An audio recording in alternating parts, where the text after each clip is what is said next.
मुझे इंसाफ चाहिए। नशा पानी तो करती नहीं थी और बस मेरे को तो इंसाफ चाहिए। तो मैम आप ये मान के चलिए 45 किलो की जो अंजलि है वो 15 किलो का कंकाल बन के घर आई थी।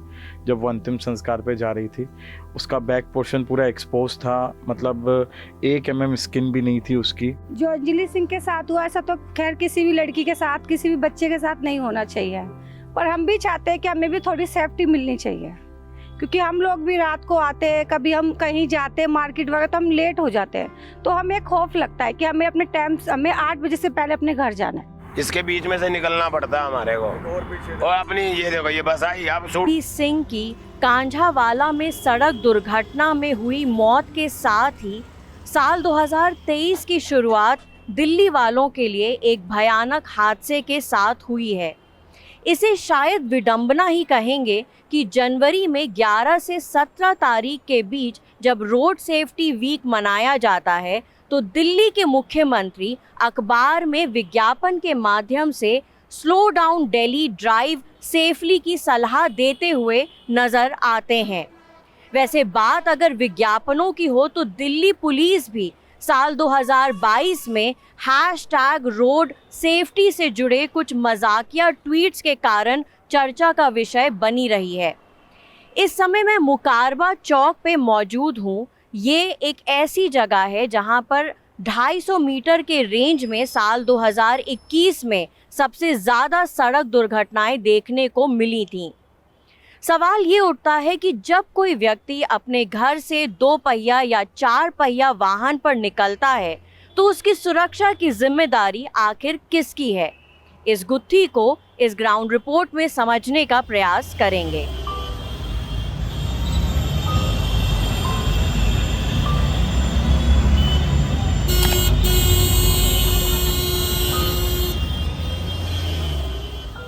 अंजलि हमारे यहाँ पे शायद 4-5 साल से रह रही थी। यहाँ पे अच्छी लड़की थी बहुत काफ़ी, और अपनी फैमिली में एक लौता इनकम सोर्स था उसका। सुरक्षा तो कुछ नहीं है। दिल्ली की पुलिस तो आपको भी पता है कितनी एक्टिव और कितनी नहीं है, आपको भी हर चीज़ के बारे में पता है। इतने दिन से ये न्यूज़ चल रही है, हम सब चीज़ें देख रहे हैं, सब चीज़ें नोटिस कर रहे हैं, कुछ नहीं है सुरक्षा के लिए। तो पत्थरों से भरी इसी ऊबड़ खाबड़ गली में ही अंजलि अपनी स्कूटी खड़ी किया करती थी। मोहल्ले में भले ही पक्की सड़क ना हो, लेकिन अंजलि के कुछ कर गुजरने के इरादे बिल्कुल पक्के थे। आज उनके घर पर सन्नाटा पसरा पड़ा है। उसकी अचानक मौत से शोक संतृप्त परिवार यहाँ से चला गया है। सड़क दुर्घटना के चर्चा में आने के बाद अंजलि के मोहल्ले में ये सीसीटीवी कैमरे अभी हाल फिलहाल में ही लगाए गए हैं, लेकिन यहाँ के लोगों के लिए सुरक्षा मुहैया कराने के लिए ये काफ़ी नहीं है। पुलिस सरकार की, दिल्ली सरकार के हाथ में हो चाहे किसी के भी हाथ में हो, पर पुलिस को अपना काम सही से करना चाहिए। मेरा मानना तो यही है। चाहे हम किसी पर इल्ज़ाम नहीं डाल सकते, पर सेफ्टी होनी चाहिए। हमें विश्वास है ना कि ये हमारे रक्षक है, तो वो तो काम होना चाहिए ना। अब ये रोड पे आप लोग आए हैं तो लाइटें जल रही हैं जी, नहीं तो आधी जलती आधी बंद रहता है। हादसे के बाद अंजलि का परिवार फिर से सामान्य जीवन जीने के लिए संघर्ष कर रहा है। शादी व अन्य कार्यक्रमों में दिन के 500 रुपए कमाने वाली अंजलि को बस में चलने से मोशन सिकनेस की शिकायत थी, इसीलिए उसने साल भर पहले लोन पर स्कूटी खरीदी थी। उनकी मां, जो दोनों किडनियां खराब होने के कारण डायलिसिस पर हैं, न्यूज़ लॉन्ड्री से बातचीत में न्याय की गुहार लगाते हुए व्यवस्था को दोष देती हैं। किसी ने देखा नहीं, पुलिस वालों ने देखा नहीं। जिम्मेदारी तो उस दिन पुलिस वालों की थी कि सड़क पे कोई गलत चीज़ ना हो रही हो या कोई गलत ना हो रहा हो। उस दिन जिम्मेदारी तो पुलिस वालों की थी। बस मैम यही है कि जो उसके साथ 13 किलोमीटर की बर्बरता हुई है वो बहुत ही दर्दनाक है। जब पोस्टमार्टम हुई तो मैं पोस्टमार्टम में अवेलेबल था। उसकी दोनों लंग्स पूरी एक्सपोजिशन हो चुकी थी। उसकी हिप बोन और सब कुछ जो है हड्डियां सब बहुत बुरी कंडीशन में उसकी मौत हुई है। तो परिवार के सहित हम लोग उस दिन जो दिल्ली पुलिस सुल्तानपुरी में बैठे थे वो हमारा यही था कि 302 के अंतर्गत दिल्ली पुलिस इस मसले को ले। डीसीपी साहब से बात हुई और हम लोग बहुत सेटिस्फाई हैं। मुझे स्पेशली लगता है कि उस दिन जो कंजावाला पुलिस एरिया के आसपास जो भी पुलिस डिप्लॉयड थी, अगर उनने अपना काम अच्छे से किया होता तो आज शायद अंजलि हमारे बीच में होती। घटना के बाद बीते दिनों सुल्तानपुरी पुलिस स्टेशन, जहां मामले से संबंधित एफआईआर दर्ज की गई थी, काफी आकर्षण का केंद्र बना रहा। कारण था गुजरात से आई एफएसएल टीम, जो घटना के नाट्य रूपांतरण से ये समझने का प्रयास कर रही थी कि 1 जनवरी के दिन आखिर पीड़िता गाड़ी के नीचे कैसे फंस गई थी। ये केस इस कदर रोंगटे खड़े करने वाला है कि पुलिस का बेतहाशा हरकत में आना भी लाजमी है। ध्यान देने वाली बात यह है कि सड़क दुर्घटना से जुड़े आंकड़े भी दिल्ली की सड़कों की एक भयावह तस्वीर उकेरते हैं। Ministry of road transport and highways की एक रिपोर्ट के मुताबिक साल 2021 में 1239 सड़क दुर्घटनाओं में हुई मृत्यु के कारण दिल्ली अन्य शहर जैसे कि चेन्नई और बेंगलुरु के मुकाबले नंबर 1 पर था। 2014 में सुप्रीम कोर्ट के रोड सेफ्टी पैनल ने कुछ सुझाव दिए, जिसके पश्चात दिल्ली में जिले स्तर पर 11 रोड सेफ्टी कमेटियों का गठन किया गया।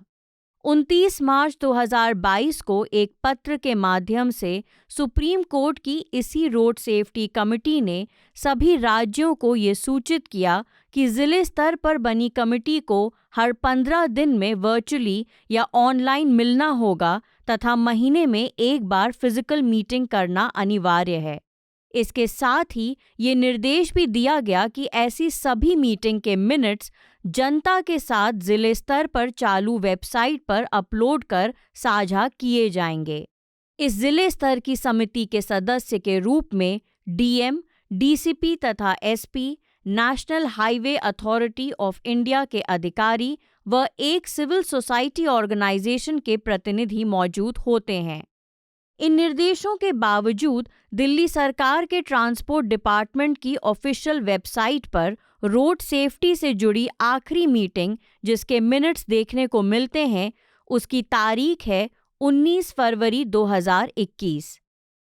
रोड सेफ्टी विशेषज्ञ जो कि इस तरह की कमिटियों में आए दिन शिरकत करते हैं, एक तरफ दिल्ली सरकार के उदासीन व्यवहार से परेशान समझ में आते हैं, वहीं केंद्र की भी नीतियों पर सवाल उठाते हैं, क्योंकि केंद्रीय मंत्री नितिन गडकरी द्वारा समर्थित 2020 के स्टॉकहोम डिक्लेरेशन के मुताबिक भारत को 2030 तक सड़क दुर्घटनाओं में 50% तक की कमी लाने का प्रयास करना है। क्या ये वाकई में संभव है? जनरली हम लोग central committee, north and west, in 3-4 committees में हैं। मीटिंग्स का जैसे कि मैंने बताया कि हमें एग्रेसिव होना पड़ेगा हर कमेटीज़ को, डिस्ट्रिक्ट रोड सेफ्टी कमेटीज़ को। सुप्रीम कोर्ट की गाइडलाइन के अकॉर्डिंगली हमको हर महीने इनकी मीटिंग्स करनी पड़ेंगी। फोर्टनाइटली हम लोग एक बार मीट कर सकते हैं, ऑनलाइन ऑफलाइन अगर चाहें तो। लेकिन अभी तक जो प्रोसीजर चल रहा है कि हम पुराने वाले प्रोसीजर पर हैं कि 2 महीने या 3 महीने बाद मीटिंग हो रही है, तो उस ट्रेंड को हमें चेंज करने की ज़रूरत है। तो जो हम लोग किसी मीटिंग में अगर एजेंडा कोई डिसाइड करते हैं पहली मीटिंग में, और उसके इम्प्लीमेंटेशन की जब बात आती है तो अगली मीटिंग में वो डिसाइड होता है कि हम लोगों ने कितना काम किया, किस डिपार्टमेंट ने कितना अपना प्रोग्रेस दिखाई। तो प्रोग्रेस रिपोर्ट के लिए अगर नोडल ऑफिसर सेम होगा अगली मीटिंग में, तो उस पर डिस्कशन हो सकता है। अगर नोडल ऑफिसर की जगह कोई दूसरा आ गया तो वहाँ पर फिर उस डिपार्टमेंट का काम टल जाएगा नेक्स्ट मीटिंग पर। अगर वो मीटिंग ही 2 महीने या 2.5 महीने बाद हो रही है और फिर उसके बाद नेक्स्ट मीटिंग 5 महीने बाद होगी, तो वो एजेंडे का इम्प्लीमेंटेशन और उसकी प्रोग्रेस रिपोर्ट का इवैल्यूएशन नहीं हो सकता।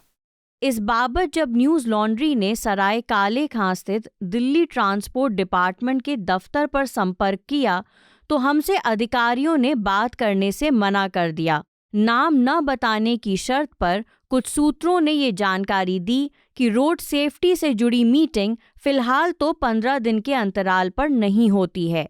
साउथ डिस्ट्रिक्ट की ऐसी आखिरी मीटिंग करीब 1.5 महीने पहले हुई थी।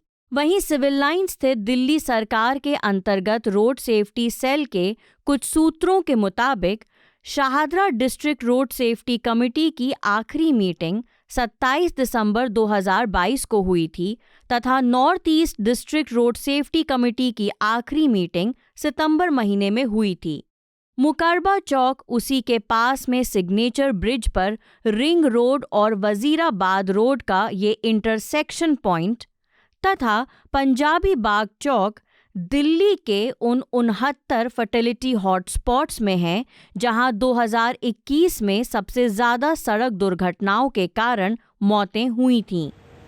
कहीं ट्रैफिक बेतरतीब है तो पैदल चलने वालों के लिए कोई जगह का ना होना साफ दिखाई पड़ता है, तो कहीं तेज़ रफ्तार पर चलने वाली गाड़ियां अचानक से एक साथ ब्रिज पर कन्वर्ज होती हैं। वहीं रात के अंधेरे में लाल बत्ती के बाद भी गोल चक्कर पर वाहन अपनी मनमानी करते दिखाई पड़ते हैं।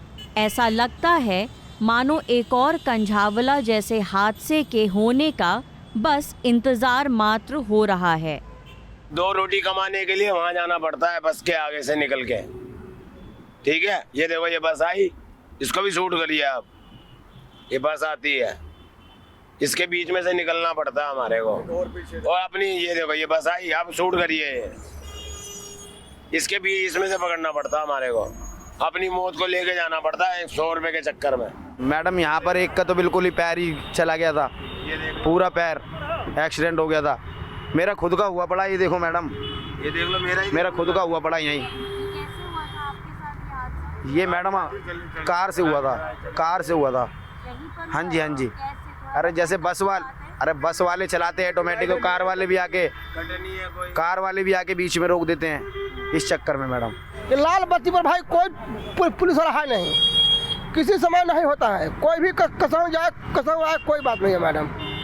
ट्रांसपोर्ट डिपार्टमेंट के एक सेवानिवृत्त पूर्व अधिकारी के अनुसार दिल्ली में स्पेशल कमिश्नर रोड सेफ्टी का पद पिछले साल लगभग 2 महीने यानी कि 28 अक्टूबर 2022 से लेकर 26 दिसंबर 2022 के बीच खाली रहा था, जहां पूर्व स्पेशल कमिश्नर ओपी मिश्रा का ट्रांसफर 28 अक्टूबर को हुआ था। वहीं नए special commissioner road safety Virendra Kumar की नियुक्ति 26 दिसंबर को की गई थी। रोड सेफ्टी से जुड़े तमाम मुद्दों पर हमने दिल्ली ट्रांसपोर्ट डिपार्टमेंट तथा दिल्ली पुलिस के ट्रैफिक सेल को मेल के माध्यम से कुछ सवाल भी भेजे हैं। जवाब मिलने पर स्टोरी को अपडेट कर दिया जाएगा। मतलब दिल्ली के जो ओवरऑल फिगर्स भी हैं फेटलिटीज के 1100 के करीब है annually. How much of it is the responsibility of the user और कितनी व्यवस्था जिम्मेदार है इस तरह के रोड एक्सीडेंट्स के लिए? आकांक्षा जी, one thing is very clear. अगर पब्लिक रिस्पॉन्सिबल है अपने बिहेवियर के लिए और पब्लिक को खुद अपना भला सोचना है, do you think I need a government? I need the police personals, administration on me. Then I don't need anyone. This government and administration both have to provide a system to us to feel the road users to be safe. Automatically our behavior will change. If you will provide us the safer facility to cross the road, I will definitely cross. Have you observed a single zebra crossing under the Mukarba Chowk? जी नहीं, बिल्कुल नहीं था। And from where the people will pass?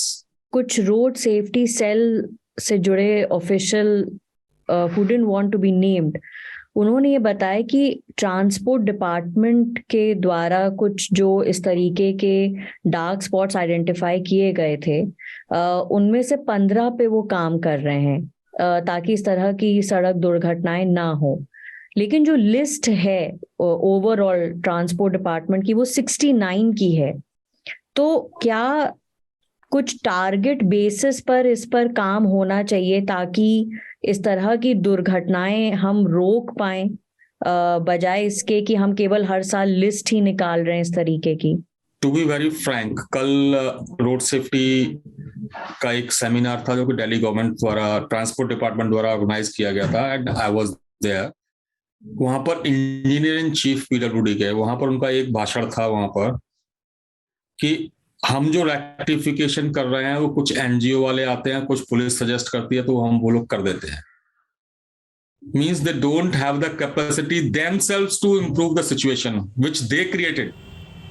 एक परिवार ने विभत्स सड़क हादसे में जहां अपनी इकलौती कमाने वाली बेटी खोई है, वहीं दिल्ली के सरकारी आकाओं का रवैया ये सवाल खड़े करता है, आखिर कितनी अंजलियों जैसे आम नागरिकों के मरने के बाद सिस्टम की नींद खुलेगी।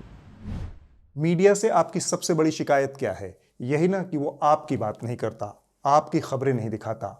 इसका इलाज ये है कि मीडिया में आप इन्वेस्ट करें ताकि मीडिया आपकी बात करे। सब्सक्रिप्शन आधारित मीडिया इसका जवाब है। hindi.newslaundry.com पर जाएं, न्यूज़ लॉन्ड्री को सब्सक्राइब करें।